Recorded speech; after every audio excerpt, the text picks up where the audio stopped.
नमस्कार। राष्ट्रियताको पहरेदारी जनअधिकारको पक्षमा खबरदारी। यो हो न्यूज नेपाल टेलिभिजन धनगढी प्रसारण केन्द्रको प्रस्तुति सुदूरपश्चिम न्यूजका साथमा छु म सबिता बुढा। सुरुमा सुदूरपश्चिम न्यूजका हेडलाइन्स। सुदूरपश्चिम प्रदेश सभाको बजेट अधिवेशन सुरु। आगामी आर्थिक वर्षका लागि ल्याउने बजेट विगतको जस्तो हुन नदिन सांसदहरूको आग्रह।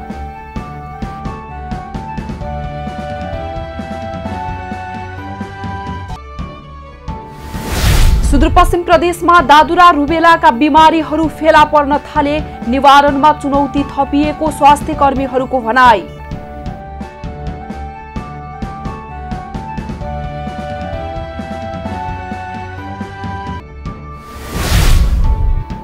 कैलालीको गोदावरीमा एडीबीको लगानीमा निर्माण भइरहेको सडक कैलाली जमिन खाली नगराउँदा रोकिने अवस्थामा। सडकको क्षेत्राधिकार खाली गर्न जनप्रतिनिधिले भूमिका नखेलेको स्थानीयहरूको भनाई।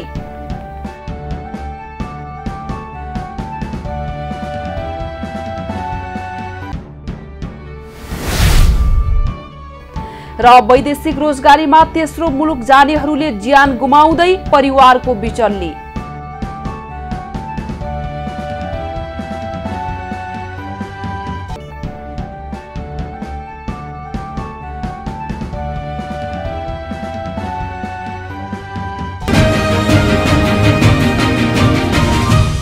अब सुदूरपश्चिम न्यूज विस्तारमा।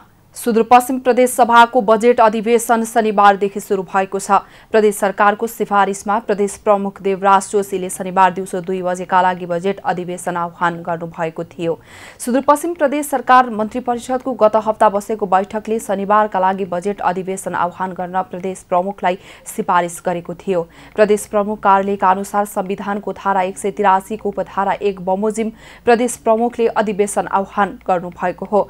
बैठकमा सुदूरपश्चिम प्रदेश आर्थिक ऐन 2079 लाई संशोधन गर्न बनेको विधेयक प्रदेश सभामा टेबल गरिएको छ। यस्तै आर्थिक मामिला तथा योजना मन्त्रालयबाट विनियोजित बजेट 2080 मा समावेश हुने सुदूरपश्चिम प्रदेश सरकारको बजेट तथा कार्यक्रमको सिद्धान्त र आयोजना प्राथमिकताको विवरण आर्थिक मामिला मन्त्री नरेश कुमार शाहीले प्रदेश सभामा प्रस्तुत गर्नुभएको थियो। र यो कार्यक्रम नीति कार्यक्रम यो बजेट हामीले सक्दासम्म बढीभन्दा बढी पिपुलको इन्भल्भमेन्ट र स्थानीय तह सहितको ओनरसिप लिने गरिकन हामीले प्रयासहरू सुरु गरिरहेका छौँ। प्रदेश सभा सदस्य मान्यज्यूहरूले पनि सम्भवतः त्यही सोच्नु भएको छ होला भन्ने मलाई विश्वास छ। अहिले प्रदेश सभामाथि अथवा प्रदेशको संरचनामाथि विभिन्न कोणबाट प्रश्नहरू उठाउने दुष्प्रयास गरिँदैछ। यसको सान्दर्भिकतामाथि प्रश्न उठाउने दुष्प्रयास गरिँदैछ। अहिले खास गरी 2टा ढङ्गबाट यसमाथि प्रहार भइरहेको छ। एउटा प्रदेश सभा नयाँ संरचना भएको कारणले सोसाइटी एडजस्ट हुनका लागि केही टाइम लागिरहेको देखिन्छ। दोस्रो नियतवश पनि अहिलेको गणतान्त्रिक प्रक्रियालाई चाहिँ विच्छेद गर्नका लागि अहिलेको सङ्घीय संरचनालाई फेरि पुरातनपन्थी एउटा सोचमा फर्काउनका लागि नियतवश पनि केही क्वेसनहरू उठिरहेका छन्। यद्यपि ती सबै क्वेसनको समूल रूपमा एउटा जवाफ हामीले व्यवहारबाट दिनुपर्नेछ। त्यो व्यवहारबाट जवाफ दिने गरिकन तपाईँ हामीले अहिलेको बजेटका सिद्धान्त र प्राथमिकता नीति र कार्यक्रम बजेट र कार्यक्रममा चाहिँ एउटा उन्नत स्तरको छलफल गरेर यो साँच्चै सुदूरपश्चिम प्रदेशका विषयमा एउटा उन्नत स्तरको निष्कर्ष निकाल्नेछौँ भन्ने म विश्वास व्यक्त गर्न चाहन्छु। र यस सन्दर्भमा तपाईहरूले दिने सुझाव यो पेश गरिरहेको प्रस्तावमाथि आउने सुझाव समग्र सुदूरपश्चिम प्रदेशका लागि त महत्त्वपूर्ण हुने नै छ। मैले आशा गर्छु तपाईहरूले दिने त्यो सुझावले सिङ्गो सुदूरपश्चिम प्रदेशमा आर्थिक मामिला मन्त्रालयले सम्पादन गर्ने कामहरूलाई पनि गुणस्तरीय रूपमा सम्पादन गर्नका लागि टेवा पुर्याउनेछ भन्ने मेरो विश्वास छ। त्यसका जगमा म तपाईँहरूको बिचमा यो बजेटका सिद्धान्त र प्राथमिकताहरू अथवा विनियोजन विधेयक 2080-81 को सिद्धान्त र प्राथमिकता म यहाँ पेश गर्ने अनुमति चाहन्छु।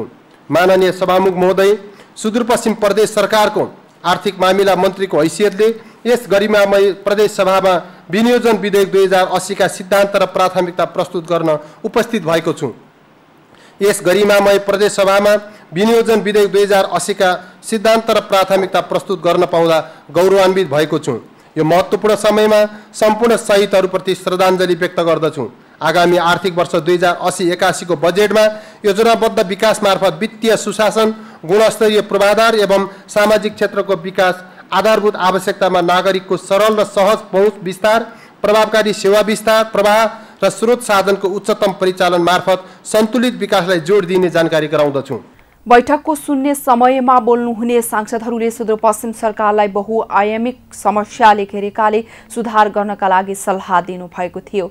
यस्तै कतिपय सांसदहरूले आगामी आर्थिक वर्षमा सरकारले ल्याउने बजेट विगतको जस्तो हुन नदिन पनि सरकारको ध्यानाकर्षण गराउनु भएको थियो। यस्तै राजनीतिक स्वार्थका कारण समग्र प्रदेश विकास र समृद्धिमा आँच आउने काम नगर्न लगायतका थुप्रै सल्लाह सांसदहरूले दिनुभएको थियो। हाम्रो सुदूरपश्चिमाञ्चलमा समस्या भएको ठाउँमा हाम्रा जनताहरूले हामीलाई समस्याको समाधान खोज्नका निमित्त हामीले यो ठाउँमा पठाउनु भएको छ। त्यसकारणले हामीले पक्कै पनि यो बजेट मार्फत जनताको समस्या सम्बोधन गर्न आशा अपेक्षा लिएका छौँ। त्यसै मार्फत माननीय सभामुख महोदयज्यू, हामीले उत्पादन बढाउनु पर्छ। सर्वप्रथम मलाई लाग्दछ कि हामीले कृषिमा एकदमै नेपाल कृषि प्रधान देश भएकोले र वास्तवमा कृषि दिनदिनै कृषिमा मानिसहरूको इच्छा अपेक्षा र कृषिमा ध्यान चाहिँ घट्दै गइरहेको अवस्थामा हामीले यो सालको बजेट चाहिँ कृषिमा उत्पादन र कृषिलाई आधुनिकीकरण गर्दै बढीभन्दा बढी रोजगार सिर्जना गर्दै माइग्रेसनको अवस्था हुँदै गर्दाखेरि विकासको सबभन्दा पहिलो हामीले ध्यान दिनुपर्ने कुरा के हो भने त्यो ठाउँको माइग्रेसनको अवस्था। कति मान्छेहरू बस्छन्, त्यो बाहिर जाने प्रक्रिया कस्तो छ, अथवा तिनीहरू चाहिँ कति रोकाउन सकिन्छ कि सकिँदैन, त्यसको आधारहरू के हुन सक्छ, के गर्न सकिन्छ भन्ने कुरा सबभन्दा पहिले हामीले माइग्रेसनको यो स्थिति नबुझिकनै हामीले विकासमा यो गर्छु भनेर चाहिँ भन्यो भने त्यसले कुनै परिणाम ल्याउन सक्दैन। यो बजेट निर्माणको लागि पनि विगतमा भएका केही तिता अनुभवहरूलाई लिएर अहिलेको मेरो मन्त्रीजीहरूसँग कुरा हुँदा उहाँहरूले केही नयाँ किसिमको सिस्टम गरौँ ताकि सबै जनताले आएको योजना थाहा पाउन सकुन्, योजना ल्याउने मान्छे पनि बदनाम नहोस्, योजना दिने मान्छे पनि बदनाम नहोस् र त्यो योजना स्वयं पनि बदनाम नहोस् र योजनामा हुने जो अपचलन हो, जो योजनामा हुने धाँधली हो त्यो पनि हुन नपाओस् भनेर एउटा नयाँ नियम, नयाँ सिस्टमको एउटा तयारी सरकारले गरेको छ। मलाई लाग्छ त्यो सिस्टममा हामी प्रतिपक्ष, सत्तापक्ष सबै दलहरूले हामीले सहयोग गर्यौँ। सुदूरपश्चिम प्रदेश सभाको अर्को बैठक आइतबार दिउँसो 2 बजेका लागि आह्वान गरिएको छ। कैलालीको गोदावरी नगरपालिकामा एडीबीको लगानीमा निर्माण भइरहेको सडक एकजना व्यक्तिले टहरा बनाए कैलाली जमिन खाली नगराउँदा रोकिने अवस्था आएको छ। नगरपालिकाका जनप्रतिनिधिले सडकको क्षेत्राधिकार खाली नगराउँदा सडकको काममा बाधा आएको स्थानीयहरूको भनाइ छ। कैलालीको गोदावरी नगरपालिकाले क्षेत्राधिकार खाली गराउन नसक्दा सडक निर्माण कार्य नै रोकिएको छ। वाडा नम्बर 5 मा 6 लेन सडकदेखि कत्था उद्योग किनार हुँदै निर्माण भइरहेको सडकको क्षेत्राधिकार नगरपालिकाले हटाउन अटेर गरिरहेको हो। वर्षौंदेखि अतिक्रमित सडकको निर्माण एकजना व्यक्तिका कारणले रोकिने अवस्था आएको स्थानीयहरूको भनाइ छ। बाटो जत्रो बने पनि हैन, बाटो पनि बनोस्, नालीको निकास, पानीको निकास होस्। मेन भनेको पानीको निकास हो।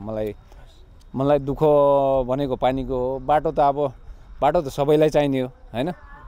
अब बढी नोक्सान भनेको मेरो पानीले गरिरहेछ कि अब वर्षा सुरु हुनु अब 10-15 दिन अब लागिहाल्यो नि, दिन प्रतिदिन पानी परिरहेको छ हैन। भनेपछि अब त्यो हिसाबले अब बर्सातमा पोहोर साल पनि मेरो त क्षति धेरै भयो, धानको क्षति पनि उत्तिकै भयो। यो अब माछा पनि बग्यो मेरो। अब यसपालि त दुई साइडबाट पक्की नालीको पानी 1.5 किलोमिटरदेखिको उताको पानी आएर अझ कति वर्षा नै कति यहाँ यो शिविरको डुबान पर्ने त्यो समस्या छ हैन। अनि बाटो चाहिँ जसरी पनि निकास होस्, त्यो बाटो बनोस्, नाली बनोस् हामीलाई हैन। अब दोकान जाल्ला छ, बचेपछि बचाइदियोस् यसको हैन, नबचेपछि हामीले के भन्ने हैन। अब बाटोले खाइरहेछ, हामीले कसै व्यक्तिले लगिरहेछ हैन, बाटोले सरकारले खाइरहेछ। सरकारले गर्ने कार्यमा क्षेत्राधिकार खाली गराउनु नगरपालिकाको दायित्व हुन्छ, तर गोदावरी नगरपालिकाका मेयरका आफन्त भएका कारणले अतिक्रमण हटाउन कसैले नसकेको स्थानीयहरूको आरोप छ। मेयर वीरेन्द्र भट्टले सडकमा अतिक्रमण गरेर बसेको टिनको टहरा भत्काउन नचाहेको स्थानीयहरूको भनाइ छ। पटक पटक सूचना जारी गर्दै छलफल भए पनि सडक क्षेत्रमा निर्माण भएका टहरा हटाउन धनीले मानेका छैनन्। सो सडक बनाउन आफ्ना घर भत्काउन तयार भएकाहरू जनप्रतिनिधिको आडमा कसैले अवरोध नगरी विकासमा काम हुनुपर्ने बताउनुहुन्छ। सडकको कुरा यो छ कि हामीले 15 मिटरको मापदण्ड बनाएको हो सुरुवातमा। यो गर्दाखेरिमा 15 मिटरको 1.5 मिटर यता 1.5 मिटर उता 12 मिटरको यो 12 मिटरको रोड छ, 1.5 मिटर यो नाली छ हजुरको होइन। भन्नाले सबै मिलाएर हाम्रो 15 मिटर यो पुग्नुपर्छ भडाइ हो मेरो त। मेरो पनि जान्छ त जाओस् कसो, तर 15 मिटर यो हुनै पर्छ बाटो। गोदावरी नगरपालिकाको वाडा नम्बर 5 का अध्यक्ष सुद्धिराम चौधरीले पटक पटक सूचना जारी गर्दै छलफल गरिए पनि अतिक्रमण हटाउन अटेर गरेको बताउनु भएको छ। उहाँले वाडा स्तरबाट सम्भव नभएर नगरलाई जानकारी गराइएको र नगरको सूचना पनि अटेर गरिएको बताउनुभयो। वाडाबाटै धेरै पहलहरू गऱ्यौँ, पटक पटक उहाँहरूसँग प्रत्यक्ष बस्यौँ, छलफल गऱ्यौँ, अनि उहाँहरूलाई सूचना काट्यौँ, अनि मेयर साहबलाई पनि बोलाएर छलफल गऱ्यौँ। अनि पटक पटक 2 पल्टसम्म त सायद नगरपालिकाको पनि सूचना आयो, त्यसमा पनि हट्न सकेन। अब त्यो अटेर गरेको कारणले अब वाडाबाट नहुन सकेपछि वाडाले एउटा नगरपालिकासँग त्यो बाटोको लागि एउटा समाधान खोजिदिन भनेर नगरपालिकाले वाडाले नगरपालिकालाई गुहार गरेको अवस्था छ। यो भन्दा नि अब एउटा कुरा अटेर गर्ने कुरा भयो भने अब नगरपालिकाको एउटा जिम्मा नगरपालिकाले त्यसलाई कसरी समन्वय गरेर लाने अथवा व्यवस्थापन के गर्ने भनेर नगरपालिकाको छलफल मार्फत नै आउला जस्तो लाग्छ। एडिबीको परियोजना अन्तर्गत निर्माण भइरहेको गेटा प्रहरी चौकीदेखि कत्था कम्पनी हुँदै गेटी गाउँसम्मको सडक सिमानामा घर टहरा संरचनाहरू नहटाइएपछि निर्माण कार्य रोकिएको थियो। यसको समाधान गर्ने जिम्मेवारी पाएको गोदावरी नगरपालिकाले पनि छलफलमै समय बिताइरहेको पाइएको छ। स्वयं अतिक्रमण हटाउने अधिकार पाएको नगरपालिकाले निर्माण कार्यलाई निरन्तरता दिन चासो नदिएको स्थानीयको आरोप रहेको छ। राजन जयगढी, न्युज नेपाल टेलिभिजन, सुदूरपश्चिम प्रदेश ब्युरो, धनगढी।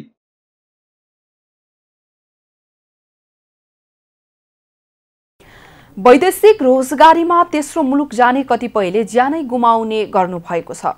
घर परिवार चलाउनैकै लागि आय आर्जनको बाटो खोज्दै दुबई पुग्नुभएका दार्चुलाका कृष्णानन्द बडुको 8 महिना अघि मृत्यु भएको खबर आएको थियो। उहाँको मृत्यु भएपछि आश्रयमा रहेको परिवारको अहिले बेहाल भएको छ। दार्चुलाका 18 वर्षीय प्रेमराज बडु बुबाका मृत्युका प्रमाण बोकेर सरकारका मन्त्रालय धाइरहनु भएको छ।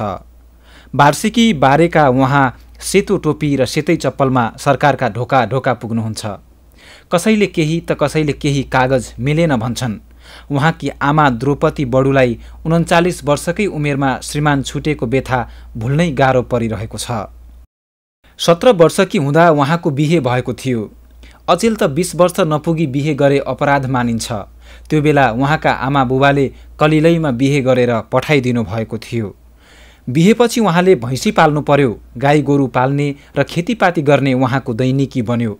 घरको काम गर्दै उहाँको वैवाहिक जीवन सुरु भएको थियो। उहाँका श्रीमान कृष्णानन्द बिहे गरेकै 2-4 दिनपछि कमाउन भारत हिँड्नु भएको थियो। दार्चुलाको ब्यासका अरू पनि भारत जानुहुन्थ्यो। अहिले पनि कमाउन धेरैजसो भारतै जान्छन्। कृष्णानन्द 5 वर्ष भारतको बेङ्गलोर बस्नुभयो। त्यहाँ एउटा होटेलमा काम गरेर वर्षौंपछि फर्किनुभयो। द्रौपदी र कृष्णानन्दका 2 छोराछोरी भए। परिवार पाल्न भारतको कमाइले नपुग्ने भयो। गाउँका केही मान्छे तेस्रो मुलुक जान थालेका थिए। त्यहाँ भारतको भन्दा 2-4 हजार बढी तलब हुने कुरा सुनेपछि कृष्णानन्दले कतार जाने सोच बनाउनु भयो। 12 वर्ष अघि कृष्णानन्द कतार जानुभएको थियो। उहाँ 8 वर्ष त्यहाँ बसेर कमाईको पैसाले घर परिवार राम्रै चलेको थियो। सँगै काम गर्ने केहीलाई सापटी र ब्याजमा पनि पैसा दिन सक्ने हुनुभयो। 8 वर्ष कतार बसेर कृष्णानन्द नेपाल आउनुभयो। 4 वर्ष अघि उहाँले दार्चुलाबाट परिवारलाई धनगढी सार्नुभयो। छोरा र छोरीलाई धनगढी पढाउन भनेर उहाँले परिवार सार्नु भएको थियो। उनीहरू धनगढीमा डेरा लिएर बस्न थाले। त्यही बेला आफ्नो पत्थरीको अपरेसन गरेर कृष्णानन्दले दुबई जाने तयारी सुरु गर्नुभएको थियो।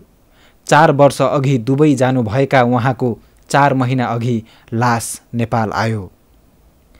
2079 सालको कार्तिक 6 गते बुबाको दुबईमा मृत्यु भयो भन्ने खबर आएको छोरा प्रेमराजले भन्नुभयो। कार्तिक 1 गते फोन गरेर तिहार राम्रोसँग मनाउनु, पैसा पठाइदिन्छु, राम्रो लुगा कपडा किन्नु भनेका बुबाको मृत्युको खबर आएपछि विश्वासै नलागेको उहाँको भनाइ छ। के कसो भएको हो भनेर बुझ्न पनि 7 समुद्र पारीको कुरा सजिलो थिएन। कसरी बुबाको मृत्यु भयो भनेर बुझ्न खोज्दा खोज्दै 22 दिनपछि बुबाको शव दुबईबाट नेपाल आइपुगेको उहाँले बताउनुभयो। बुबाको मृत्यु कसरी भयो छानबिन होस् भन्ने उहाँको चाह छ। विदेशमा हुँदा बुवाले त्यही काम गर्ने केही नेपालीलाई दिएको सापटी पैसा पनि फिर्ता पाउन उनीहरूलाई समस्या परिरहेको छ। वैदेशिक रोजगारीमा गएकाको उतै मृत्यु भए कम्पनी र सरकारबाट पाइने सुविधा पनि पाइएला कि भन्ने आश उनीहरूको छ। निखिल आचार्य, न्युज नेपाल टेलिभिजन, सुदूरपश्चिम प्रदेश ब्युरो, धनगढी। कञ्चनपुरको तत्कालीन महेन्द्रनगर विकास समितिको स्वामित्वमा रहेको जग्गा दुरुपयोग भएको विषयमा अख्तियारले छानबिन गर्न सकेको छैन। कञ्चनपुरको महेन्द्रनगर विकासका तत्कालीन अध्यक्ष गोपाल रसाइली र मालपोत कार्यालयका कञ्चनपुर तत्कालीन प्रमुख बिसन सिंह थापा समेत 64 जना विरुद्ध गैरकानूनी लाभ तथा हानि पुर्याएर भ्रष्टाचार गरेको भन्दै अख्तियारले आरोप पत्र दायर गरेको थियो। गत वर्षको वैशाखमा आरोप पत्र दायर भएको हो। आरोप पत्र दायर भएको 1 वर्ष बितिसक्दा पनि थप प्रक्रिया भने रोकिएको छ। महेन्द्रनगरमा अख्तियारले थप प्रक्रिया रोकेको भन्दै आन्दोलन जारी छ। महेन्द्रनगरका ठूला व्यक्ति जग्गा प्रकरणमा जोडिएको भन्दै प्रक्रिया रोकिएको आरोप लागेको छ। अख्तियार दुरुपयोग अनुसन्धान आयोगको कार्यालय कञ्चनपुरका सूचना अधिकारी नवराज भण्डारीले कानून बमोजिम संलग्नलाई कारबाही हुने बताउनुभयो। तत्कालीन महेन्द्रनगर विकास समितिको स्वामित्वमा रहेको जग्गा गैरकानूनी तवरले लिज तथा बिक्री गरी सरकारी सार्वजनिक सम्पत्तिको हिनामिना गरी भ्रष्टाचार गरेको भन्ने उजुरीका आधारमा अख्तियारले अनुसन्धान गरेको थियो। तत्कालीन नगर विकास समितिको स्वामित्वमा रहेको जग्गा व्यक्तिको नाममा हक हस्तान्तरण गर्दा अपनाउनु पर्ने विधि र प्रक्रिया विपरीत अध्यक्षको एकल तोक आदेशको आधारमा व्यक्ति विशेषको नाममा दर्ता श्रेष्ठता कायम गरी हक हस्तान्तरण गरेको देखिएको अख्तियारको दाबी छ। अख्तियारका सहप्रवक्ता तथा सूचना अधिकारी देवी प्रसाद थपलियाले केन्द्रमा मुद्दाको संख्या धेरै हुने भएकाले जानकारी नहुने तर्क गर्नुभयो। नगर विकासको जग्गा प्रकरणमा संलग्न तत्कालीन महेन्द्रनगर विकास समितिका अध्यक्ष, समितिमा कार्यरत कर्मचारीहरू र सो जग्गा दर्ता श्रेष्ठता कायम गर्ने कार्यमा संलग्न मालपोत कार्यालयका कर्मचारीहरू, किताकाट प्रक्रियामा संलग्न नापी कार्यालयका कर्मचारीहरू तथा जग्गा प्रथम तहमा प्राप्त गर्ने व्यक्तिहरूको हकमा सजाय माग दाबी गर्दै 2079 वैशाख 11 गते विशेष अदालत काठमाडौँमा आरोप पत्र दायर गरिएको थियो। तर अख्तियारले सो मुद्दाको थप प्रगतिका बारेमा बोल्न चाहेको छैन। अख्तियार कञ्चनपुरका सूचना अधिकारी भण्डारीका अनुसार यो मुद्दा प्रक्रियामा छ, अनुसन्धान क्रम जारी छ। महेन्द्रनगर विकास समितिलाई 2036 सालमा 638 बिघा जग्गा हस्तान्तरण गरिएको थियो। नगर विकास ऐन 2045 बमोजिम गठन भएको थियो। गुरुयोजना अनुसार जग्गाको संरक्षण, संवर्धन र व्यवस्थापन गर्नुपर्नेमा समितिले गैर कानूनी रूपमा बिक्री वितरण गरेको थियो। महेन्द्रनगर विकास समितिका तत्कालीन अध्यक्ष र मालपोत कार्यालयका तत्कालीन प्रमुख सहित 64 जना विरुद्ध भ्रष्टाचार मुद्दा दायर गरिएको भए पनि थप प्रक्रिया रोकिएको हुँदा स्थानीयहरू आक्रोशित हुनुहुन्छ। कञ्चनपुरमा जीपको ठक्करबाट 2 जना घाइते हुनुभएको छ। जिल्लाको बेलडाडी गाउँपालिका 1 सिद्ध चोकमा बेलोरीबाट बेलडाडी गइरहेको सुदूरपश्चिम प्रदेश 010001 नम्बरको तरकारी बोकेको जीपले साइकल यात्रुलाई ठक्कर दिएको थियो। शनिबार बेलोरी नगरपालिका 9 रतनपुरका 30 वर्षीय साइकलमा सवार सुनिल चौधरी र 19 वर्षीय पवन चौधरीलाई पछाडिबाट जीपले ठक्कर दिँदा 2 जना घाइते हुनुभएको छ।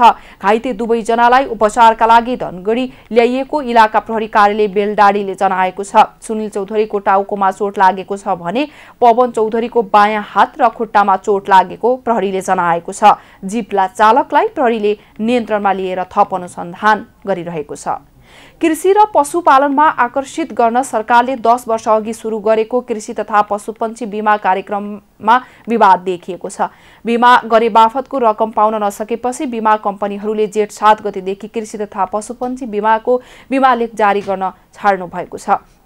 विभिन्न बाली तथा पशुपन्छीको बीमा लेख जारी गर्दै आएका बीमा कम्पनी तथा कृषि र पशु सेवा विभाग 20 जारी भइसकेका बीमा लेखका भुक्तानीको विषयमा विवाद बढेपछि सो कार्यक्रम रोकिएको हो।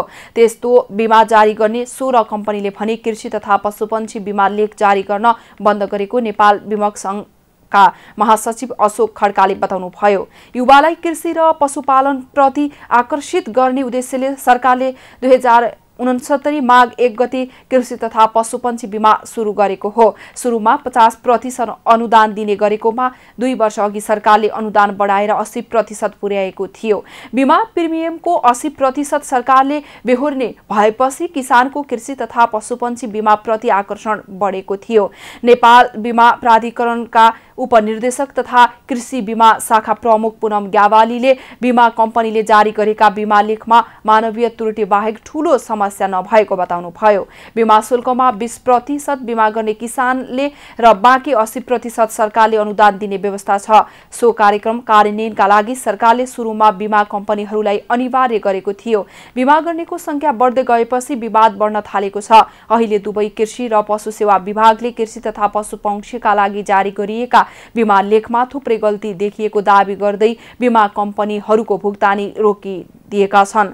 तर प्राधिकरणका उपनिर्देशक तथा कृषि बीमा शाखा प्रमुख ग्यावालीले बीमा कम्पनीले जारी गरेका बीमा लेख हेर्दा मानवीय त्रुटि बाहेक अरू समस्या नदेखिएको बताउनु भएको छ। कृषिका अधिकारीहरू भने थुप्रै बीमा लेखमा गल्ती देखिएको दावी गर्नुहुन्छ। सुदूरपश्चिम प्रदेशमा दादुरा रुबेला निवारणमा चुनौती थपिएको छ। प्रदेशमा सन् 2022 भन्दा सन् 2023 मा दादुरा रुबेलाका बिमारीको पुष्टि भएसँगै निवारणमा चुनौती थपिएको स्वास्थ्य कर्मीहरू बताउनुहुन्छ। सरकारले सन् 2023 मा दादुरा रुबेला निवारण गर्ने लक्ष्य लिए पनि प्रदेशका 3 जिल्लामा सन् 2023 मा दादुरा रुबेलाका बिरामी थपिँदै गएका छन्। प्रदेशको कैलाली, कञ्चनपुर र बाजुरामा दादुरा रुबेलाका बिरामी फेला परेको स्वास्थ्य निर्देशनालय दिपायलले जनाएको छ। प्रदेशमा सन् 2023 को अप्रेलसम्म 123 जना शंकास्पद बिमारीको परीक्षण गर्दा प्रदेशमा 93 जना दादुरा तथा 1 जना रुबेलाका बिमारी फेला पर्नु भएको छ। सन् 2023 अप्रेलसम्ममा कैलालीमा 47, कञ्चनपुरमा 32 र बाजुरामा 18 जना दादुरा रुबेलाका बिमारीहरू फेला पर्नु भएको छ। प्रदेशमा पुष्टि भएका मध्ये अधिकांश 1 वर्षमाथि उमेर समूह रहेको जनाइएको छ। बाजुरामा पुष्टि भएका 18 जना 23 महिना माथिका रहेका छन्। कैलालीमा 9 महिनाका 7, 23 महिनाका 6 र 23 महिना माथिका 34 जना रहनु भएको छ भने कञ्चनपुरमा पुष्टि भएका 2 जना 9 महिना, 5 जना 23 महिनासम्मका र 26 जना 23 महिना माथिको रहेको निर्देशनालयको तथ्याङ्कले देखाएको छ। सन् 2022 मा 104 जनामा शंकास्पद बिमारीको परीक्षण गर्दा 3 जनामा दादुरा र 2 जनामा रुबेला पुष्टि भएको थियो। प्रदेशमा धमाधम दादुरा रुबेलाका बिमारीको संख्या बढेसँगै सरकारले सञ्चालन गरेको नियमित खोप अभियान प्रभावकारितामा नभएको स्वास्थ्य कर्मीहरूको भनाइरहेको छ। यिनै खबरहरूसँगै हामी अहिलेलाई सुदूरपश्चिम न्युजको अन्ततिर आइपुगेका छौं। बिदा हुनु पूर्व हेडलाइन्स पुनः एकपटक। सुदूरपश्चिम प्रदेश सभाको बजेट अधिवेशन सुरु। आगामी आर्थिक वर्षका लागि ल्याउने बजेट विगतको जस्तो हुन नदिन सांसदहरूको आग्रह।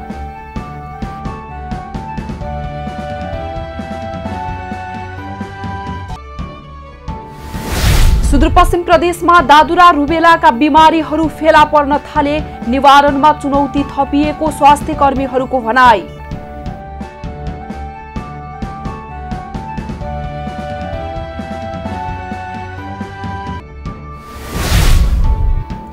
कैलालीको गोदावरीमा एडीबीको लगानीमा निर्माण भइरहेको सडक कैलाली जमिन खाली नगराउँदा रोकिने अवस्थामा। सडकको क्षेत्राधिकार खाली गर्न जनप्रतिनिधिले भूमिका नखेलेको स्थानीयहरूको भनाई।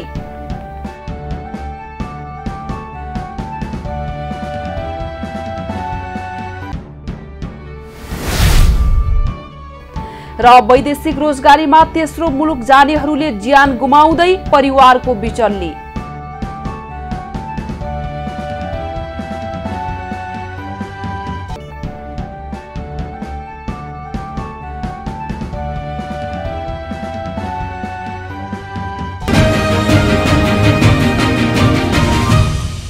हौस् त अहिलेलाई सुदूरपश्चिम न्युज यति नै। राष्ट्रियताको पहरेदारी जनअधिकारको पक्षमा खबरदारी हेर्दै गर्नुहोला न्युज नेपाल टेलिभिजन। हामीलाई भने बिदा दिनुहोस्। नमस्कार।